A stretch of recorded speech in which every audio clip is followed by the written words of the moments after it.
ETV Online Channel. In the service of the Filipino online world. Senator Pangilinan, Mr. President, would like to be recognized. Thank you, Mr. President. Yes, Senator Pangilinan is recognized. Yes, Mr. President, thank you very much. Thank you, Majority Leader. Mr. President, I share a number of points raised by Senator Drilon, our Minority Leader, that the pressing issues of whether you're for or against death penalty and the debates, we should focus or bring that matter to the committee. But there are one particular issue that I'd like to raise. And if the good sponsor, good senator, Senator Drilon, who delivered this privileged speech, I'm sorry, Senator De La Rosa, if he's willing to yield to a few questions. Yes, Mr. President. All right. Thank you. Proceed. Thank you, Mr. President. Ang tanong natin kay Senator De La Rosa, at salamat sa kanyang privileged speech at ipinaabot sa atin ang concern tungkol dito sa death penalty. Naniniwala ba si Senator De La Rosa na ang na hinaharap natin ngayon ay ang isa sa pinakamatindi o pinakamatinding health crisis sa ating bansa mula pa nung World War II at economic crisis kung saan ay milyon-milyon nating mga kababayan ay wala ng trabaho? Naniwala po ako, Mr. President. Yes, oo. Tama po ba na halos 10 milyon nating mga kababayan base sa mga datos ng Department of Labor ang walang trabaho at ang expectation nila ay 1 milyong mga kababayan natin galing sa abroad ay uuwi dahil wala na rin trabaho. Tama po ba yun?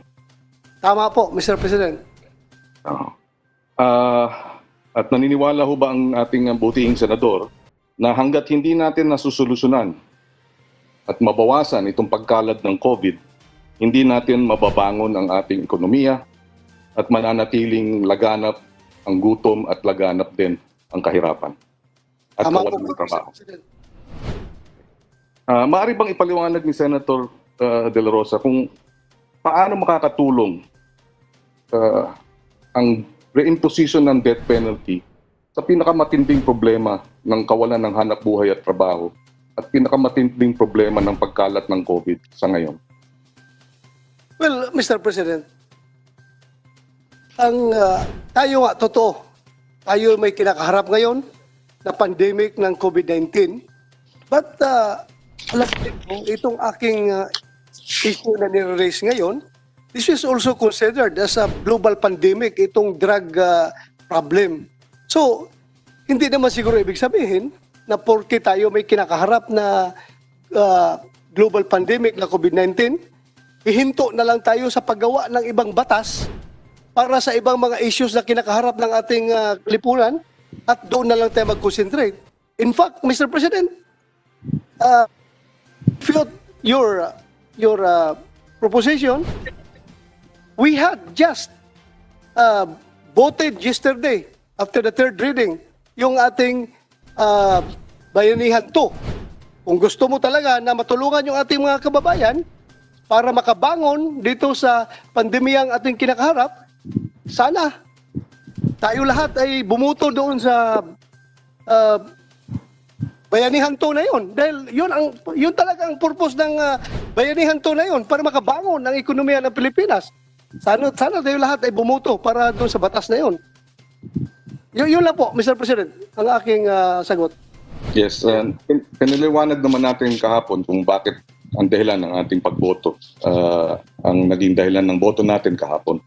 So palagay ko on record na yun.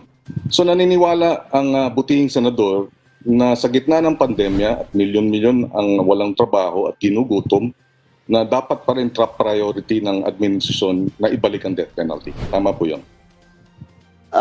Mr. President, when you say about prioritization, well, bang gago na sasagot na mas priority natin itong death penalty kumpara dyan sa COVID-19. Number one priority pa rin natin ang COVID-19. But Mr. President, with all due respect, itong ating Senado naman ay pwede mag-multitasking. Hindi naman ibig sabihin na stop tayo sa ibang gagawin. Focus tayo sa COVID-19. Yun na nga, gumawa na natin ng batas. Bayanihan 1, Bayanihan 2. And what more can we ask from the Senate? Ginagawa na natin yun. Pero it doesn't stop us from performing our mandate na gumawa ng batas pertaining to other pressing issues. So hindi po, sorry to disagree with you, good gentleman from Pampanga, na hindi po ako sang-ayon na hinto na lang tayo. Hinto ang pag-ikot ng Senado dahil sa COVID-19. Multitasking po tayo, pwede po tayo gumawa. Pero still, when you talk about priority, number one priority pa rin natin ang COVID-19. Kung sa akin, baka second na lang itong penalty bill na ito. Pero still, it does not preclude us from tackling these bills. Yun lang po sa akin. Salamat at kinikilala niya na number one priority talaga natin ngayon ang COVID. At tama naman po yun. At ako isang ayon sa kanyang naging punto. Nabanggit kanina ng ating butihing senador na tuloy-tuloy pa rin ang laganap o pagkalat ng droga sa ating bansa. Tama po ba yun? Kaya dapat ibalik ang death penalty? Yes, as a matter of fact, nakita nyo, during this pandemic, billion na halaga ng Shabu ang nanghuli ng ating kapulisan. So, tuloy-tuloy pa rin ang drug trafficking kahit mayroong pandemic. So kung wala sana problema sa drug trafficking, I will not author this bill, Mr. President, to tell you frankly, because ako rin ay ayaw rin ng kamatayan. Gusto ko buhay tayong lahat, walang mamamatay. Pero kung kinakailangan na magiging anti-bad life tayo in order to become a good life, then I have to do this stand. I have to make this stand, Mr. President. So kung tama ang obserbasyon na tuloy-tuloy pa rin ang laganap at pagkalat ng droga, masasabi ba natin na ineffective ang Oplan Tokhang 4 na taon na? Well, Mr. President, yung sinasabi mong ineffective na yan ay very subjective. Very subjective po. Kasi kung ako naman, I will not yield to your opinion na ineffective. Sabihin ko talaga, very effective.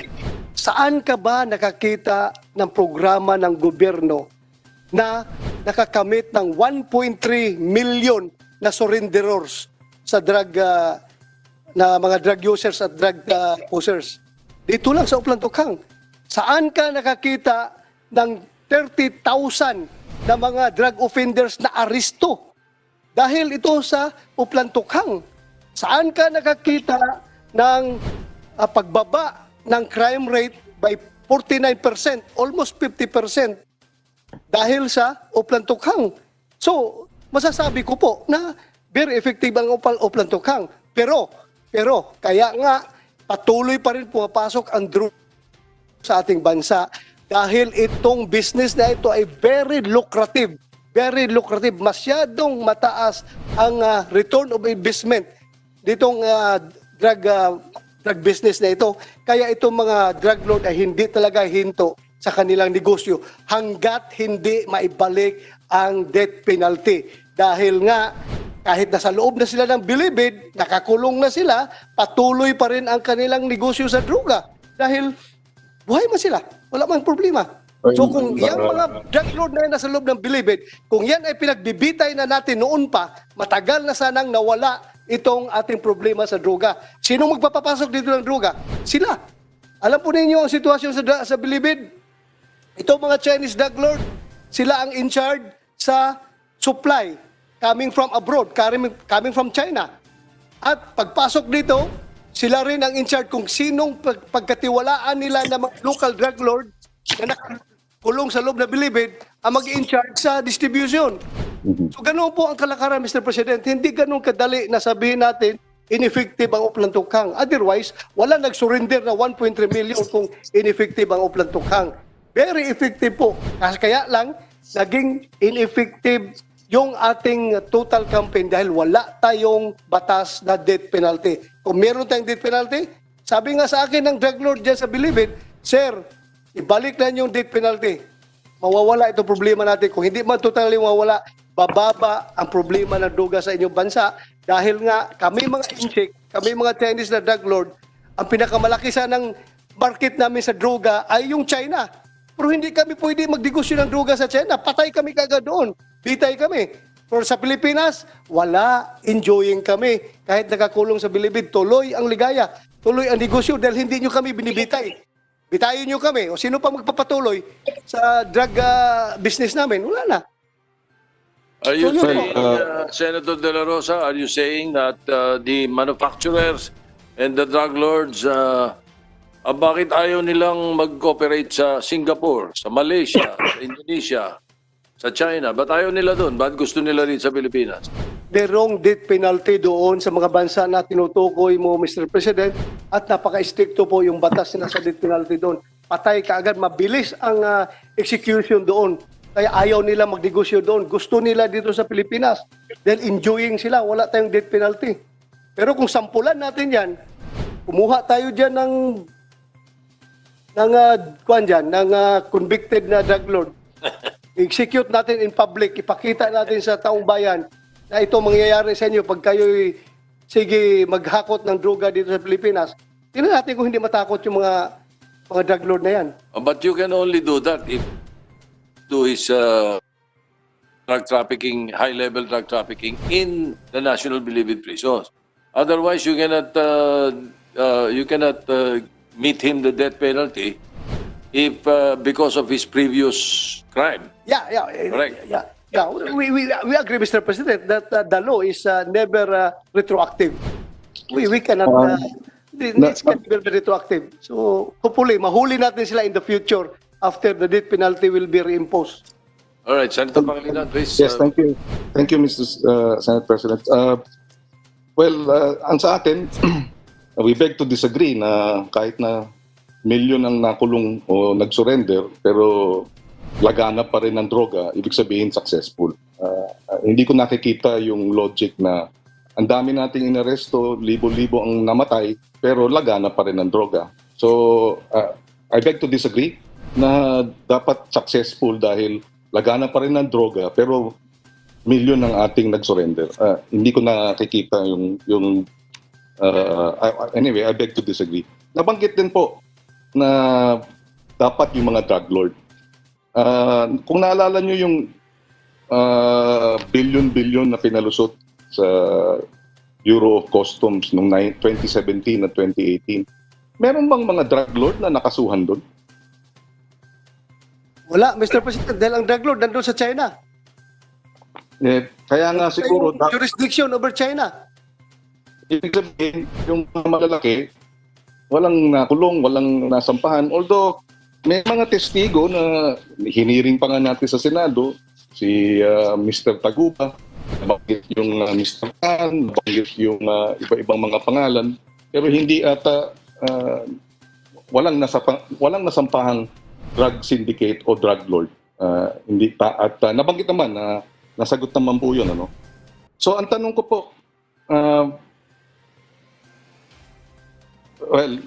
so in other words, habang yung maliliit ay kinukulong o kaya ay pinagsusurrender, yung malalaki hindi talaga nahahabol. Kaya siguro lagana pa rin ang dahil yung malalaki wala namang pinaparusahan. You are wrong with that, Mr. President. I completely disagree with you. Marami pong malalaking drug lord na kasuhan. Kung hindi foreigner, may records tayo dyan kung ilan yung mga Chinese drug lord na nakasuhan natin. Yung iba nga, napatay. At may mga politiko pa na malalaki, mga mayor, mga nasangkot sa droga ay nakasuhan o kaya nahuli. So, I disagree with you na siguro ang nakikita mo lang, yung araw-araw nakikita dyan sa news, it is expected, Mr. President. Dahil kung kung alam mo lang sana ang structure ng drug syndicate, it is a pyramidal structure. Yung pyramid na yan, at the tip of the pyramid, kukunting drug lord na andon. At the base of the pyramid, ito yung mga mahihirap na mga pusher. So, if you wage a war against drugs, you cannot be selective. Hindi mo pwede sabihin na hindi natin pwedeng tirahin muna ito mahirap, unahin natin yung mayaman. Hindi po, you cannot be selected. So, ratsada yan lahat. So, it only shows na mas kukunti yung drug lord sa taas, kukunti ang nahuli. Mas marami yung drug pusher sa baba, mas maraming nahuli ito sa baba. So yun po ang struktura ng ating drug syndicate, Mr. President. Kaya ganun po ang nangyayari. Pero when you say walang drug lord na nahuli, ay, tingnan mo yung, punta ka sa building 14, sa Bilibid. Kung ilan yung mga... May I clarify? May I clarify? Like and subscribe. Watch the previous video. Thank you for watching.